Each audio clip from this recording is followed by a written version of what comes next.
There's nothing like a crisis to help define who you are. But the truth is, it solved all my problems.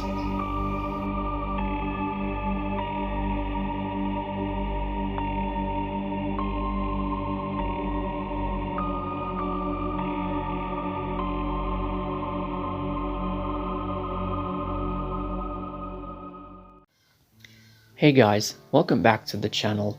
Today I'm going to be looking at the final season of Dexter, Season 8. Well, at least it was the final season until now, since Dexter New Blood is premiering in November. So in this season, Dexter must come to terms with his past when Dr. Evelyn Vogel, a psychiatrist, returns to Miami.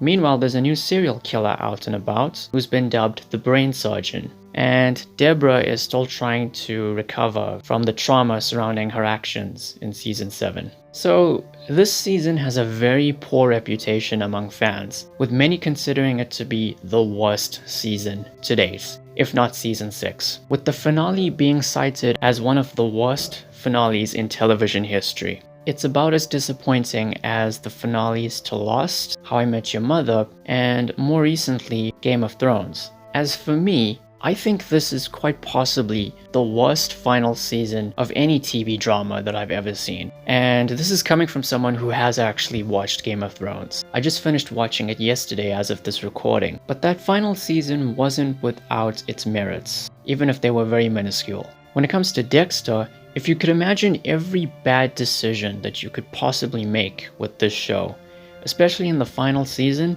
well, they've made every bad decision you can possibly think of. Congratulations, Scott Buck. No one asked for this. You know, it's so frustrating that this was the kind of end the show came to initially that I don't even want to talk about it. I'm not going to do that. I'm not going to review this. I'm sorry. I just can't. Wait a minute. What's happening? What?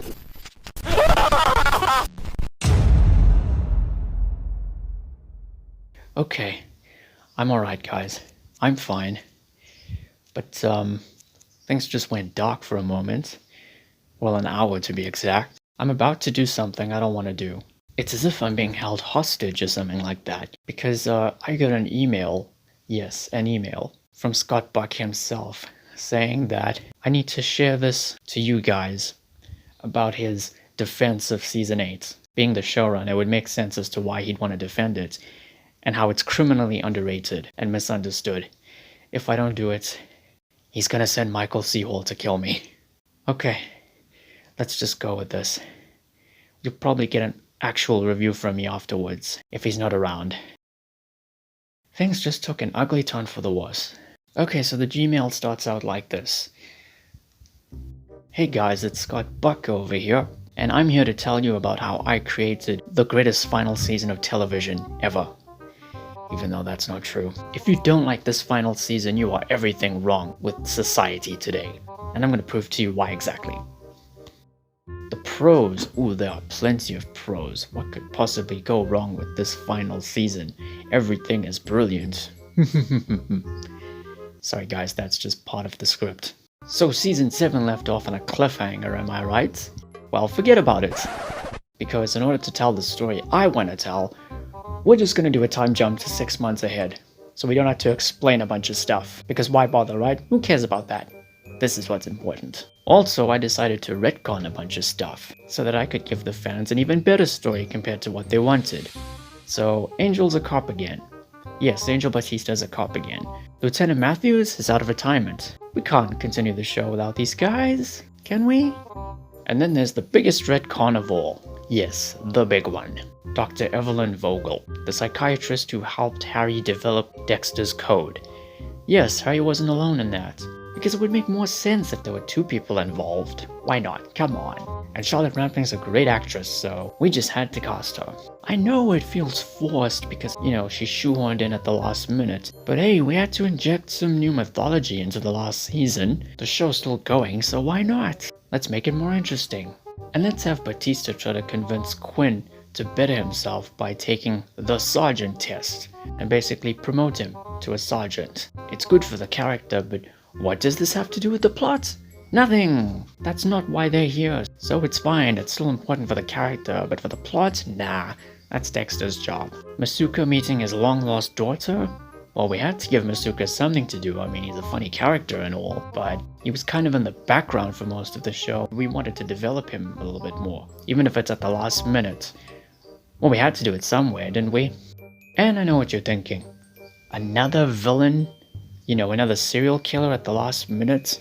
Well, we've rehashed the same plot points over and over again with the show. What's stopping us now? The brain surgeon kills people and takes a certain piece of their brain out. The piece that is responsible for generating empathy or something like that. It's all scientific gibberish to me, but it sounds awesome. Well, it actually makes sense. I'll let this guy do the talking when it comes to that. But he's at gunpoint now, so he can't say sh. Well, what were you expecting? A manhunt for Dexter? Nah, we've already done that. So let's come up with a new killer, make him the Ice Truck Killer 2.0. Just keep it simple, to the point, and just get the right actor to do it. Who cares? As for Deborah, well, we did what we needed to do. And everything played out the way that it did for her, just to service Dexter. And honestly, what else could we have done? Do you have any suggestions? Why don't you leave them in the comments, since you think you're so inclined to do so. Oh, and Dexter's son Harrison, don't worry, he'll be fine. No, really, he'll be fine. And I didn't want to take too many risks with this final season, even though it is the final season, because, well, look at Game of Thrones, look how that turned out. So yeah, I decided to play it safe in some areas, because again, why not, haha. Oh, and all the complaints about how it's so drawn out and boring. Dexter's always been a slow burn, mind you, and that's the most natural form of storytelling when it comes to this show. So, too bad, so sad. We can't rush things just for the sake of story momentum. And last but not least, before I leave you, there's the finale. If you haven't watched this show, I'm not gonna spoil it.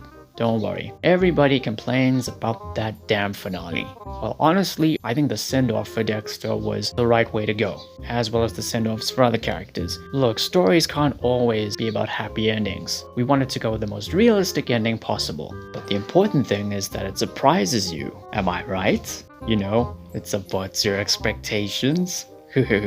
So this was the highest rated season to date, especially the finale. Look at those numbers. And it's led me to go on and ruin other TV shows like Marvel's Inhumans and Marvel's Iron Fist. Oh, I have a bright future ahead of me, don't I? Cons? Well, there's nothing wrong with this season, are you kidding me? Well, that's all I'm gonna say without going into spoilers in case you haven't seen this show. So yeah, it's a masterpiece. 10 out of 10. Mwah! It is my magnum opus. So, thank you guys for watching, and I'll leave you with the new critic. Bye-bye. Is he gone? Okay. It's alright, I'm okay, guys. I don't know what you'll think of that, but I read the Gmail and it was the worst thing I've ever read in my life. Okay, just quick thoughts on this season. Let's get back to it.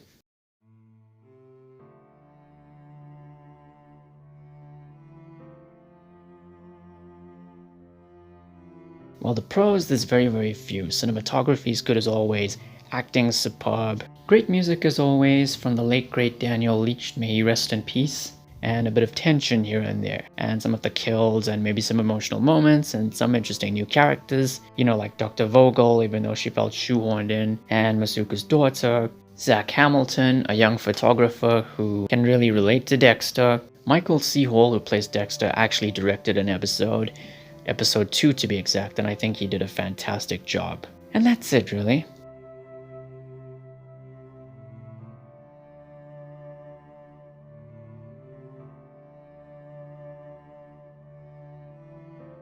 The cons, there are a ton of them. First of all, the season played it as safe as possible.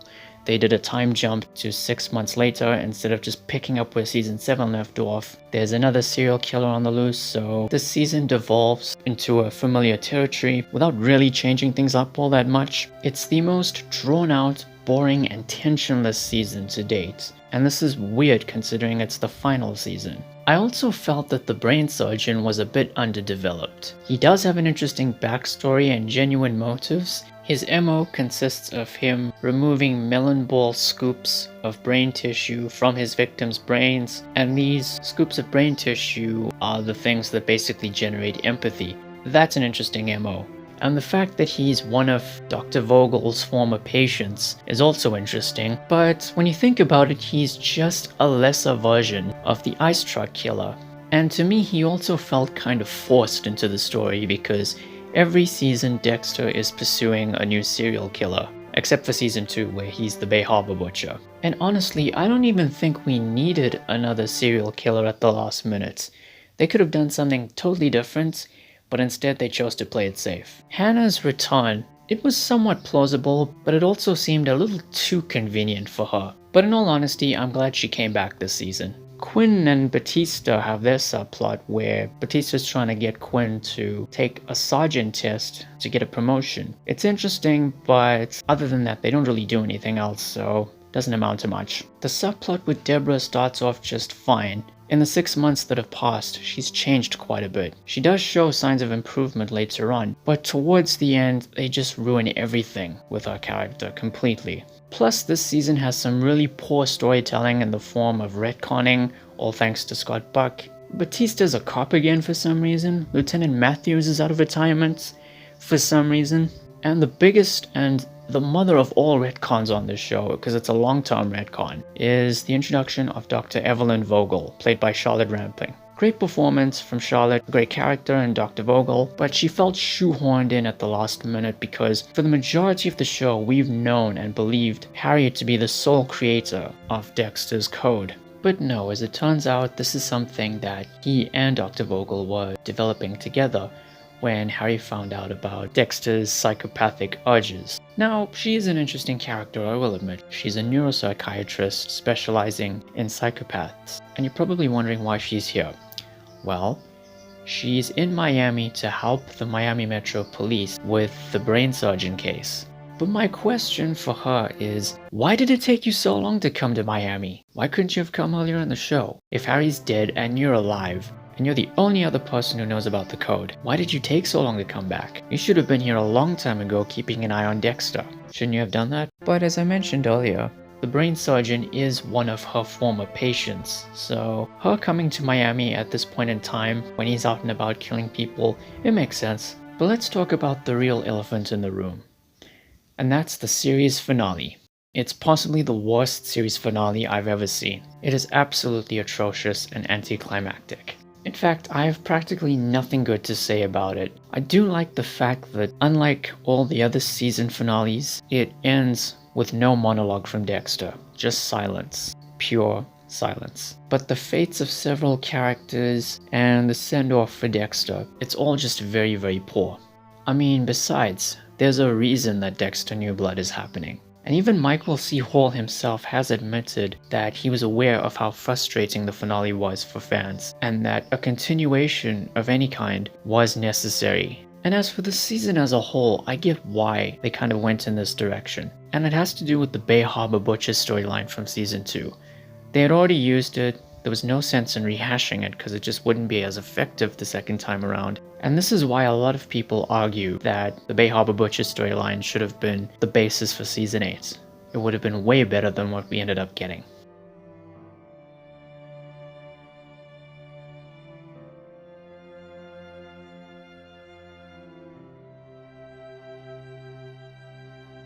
So yeah, those are my thoughts on Season 8 of Dexter. Even though it's technically not the end of the story, because we do have Dexter New Blood coming up, back in 2013, this was a huge letdown to the millions of fans who stuck around from day one. And now moving on to the next part of the video. How they should have made Dexter, or maybe how I would have written Dexter. And please be advised, there will be spoilers for the entire show, so if you haven't watched Dexter, maybe do that and then come back to this part of the video, or skip to the timer on the screen to get to the end of the video.